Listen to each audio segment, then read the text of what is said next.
So today I'm going to be giving you a brief introduction about the PADI Self Reliant diver course. Self Reliant, some people call it solo diving. It prepares you for any eventuality underwater. If you find yourself diving alone for whatever reason, you might be a photographer who's stopped to take some pictures, you're with a group, the group carry on diving, you're on your own. If you're prepared and you have the right equipment with you, then you're fully self-reliant. You don't need your buddy with you. You're going to be carrying everything that your buddy has on him, and I'm going to show you the equipment in a minute. I'm going to be exploring a new dive site today. This is Airport Reef. We always dive it on the other side of the reef. I've never dived it here, so I'm going to be going underwater on my own, taking a look to see what's actually there, to see if it's worth including it as one of our dives on our website. So as part of the Self-Reliant course, we always carry extra equipment with us. We're going to have on us what our buddy would have.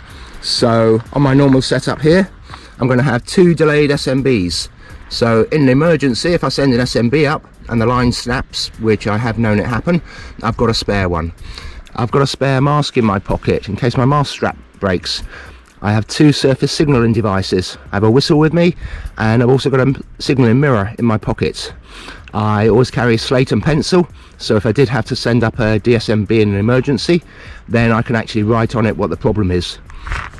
We always have a spare bottle of air that I'm going to carry with me, because if I run out of air, I've got a redundant air supply. 2 computers, again, one's redundant. If one breaks down, I've got a backup with me. Always on the surface with my surface support, we have emergency first aid kit and also emergency oxygen. We always carry that with us. And also we inform our surface support if they're with us or they may be at home. I'll give them a telephone call. I'll tell them exactly when I'm going in the water. I'm going to give them my dive time. Say today's dive time is going to be 45 minutes. If I'm not out by minute 46, then they're going to call the emergency services and report me missing.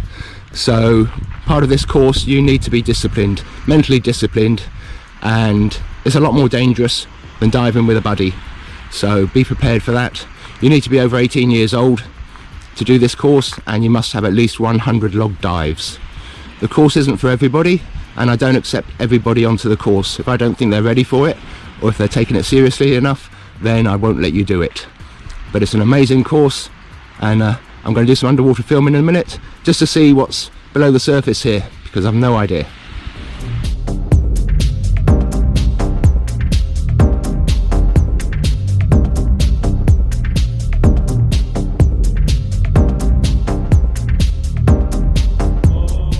Oh, so that was a great dive.